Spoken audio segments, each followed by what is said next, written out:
The signal right there, that shoulder tap. You ready for Lazard? Ball batted again. Incomplete. The Giants hold the Packers out of the end zone. 1:02 to go. They get their first fourth down stop of the season. The biggest for Brian Dable and the Giants. Oh, yeah, that's right. The New York Giants upset the Green Bay Packers 27-22 in London. You know what? The goal line stand for the Giant defense is something else. I mean, you had Xavier McKinney basically icing the game. You had the Kayvon Thibodeau play before that. I mean, it was one of those games that you saw the Packers drive and you saw Aaron Rodgers being Aaron Rodgers, moving the ball down the field with fluidity to try to get that, that go ahead score, that win.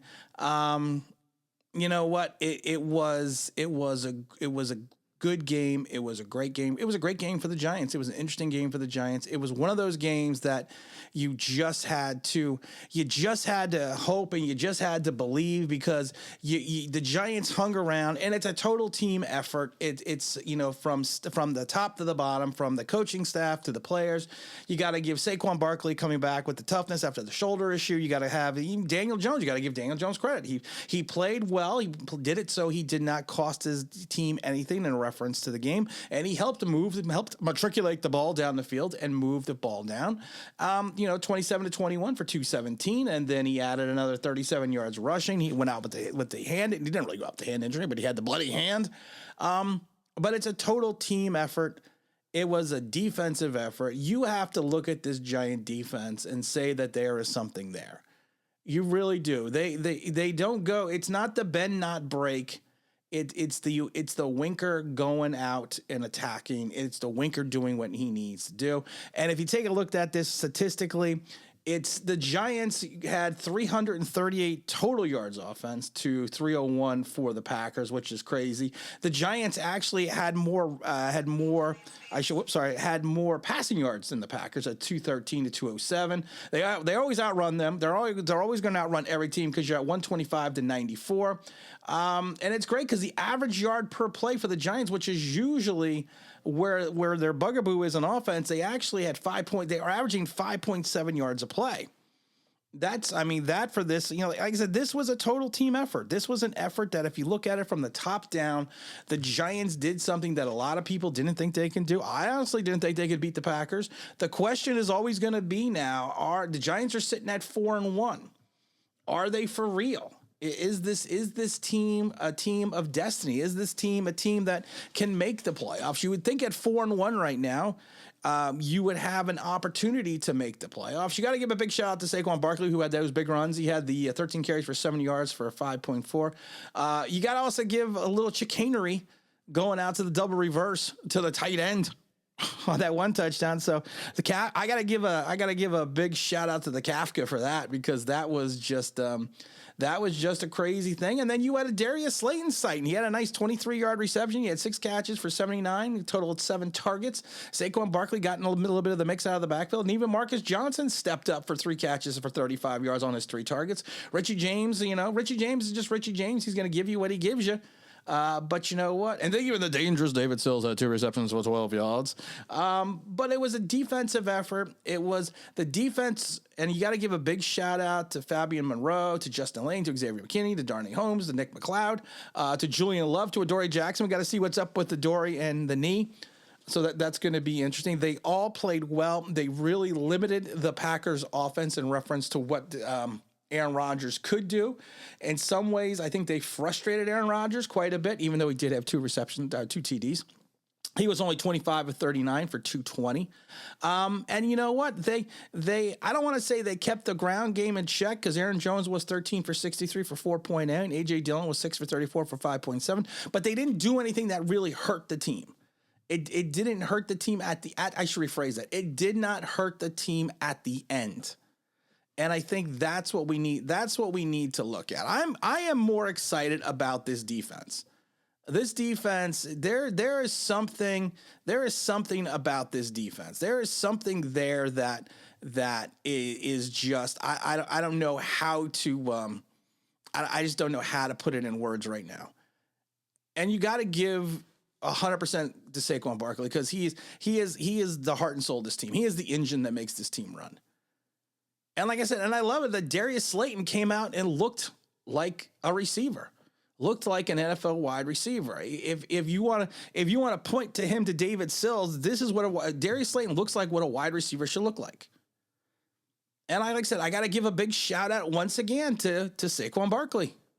He continues to be, I hearken back to the 86 Mets with the straw that stirs the drink in Darryl Strawberry. He's the guy. That's what he is. He reminds me of the 86 Darryl Strawberry. And like I said, you just feed him the rock. He broke free for a 40-yard gain on a pass from Jones that gave the Giants Giants the lead. I mean, with the touchdown run. I mean, it is what it is. And like I said, I give all the credit in the world to Daniel Jones as well. Daniel Jones did what he needed to do to win the game. He threw for 200 yards finally and averaged another 37 yards on the ground. He did what he's supposed to do. But like I said, I have to also give a lot of credit to Kafka because Kafka called a game to me that was it was interesting. Did you expect a double reverse? Daniel Bellinger? Did you expect that? I mean, that was everything out of the playbook. That is everything that you need to know out of the playbook. And you got to give big props to Wink and to Brian. Well, I got to say first, got to give big props to Brian Dable. Because Brian Dable is the one that approves all this chicanery and all the things at the Giants right now. But like I said, Kafka called some fantastic plays in the second half. People forget after 2 quarters, we were down 20-10. And like I said, Wink is the man. Wink kept the Packers scoreless in the second half. And like I said, he checked down, Aaron Jones. He kept him in check. And right now, the Giants are pushing for...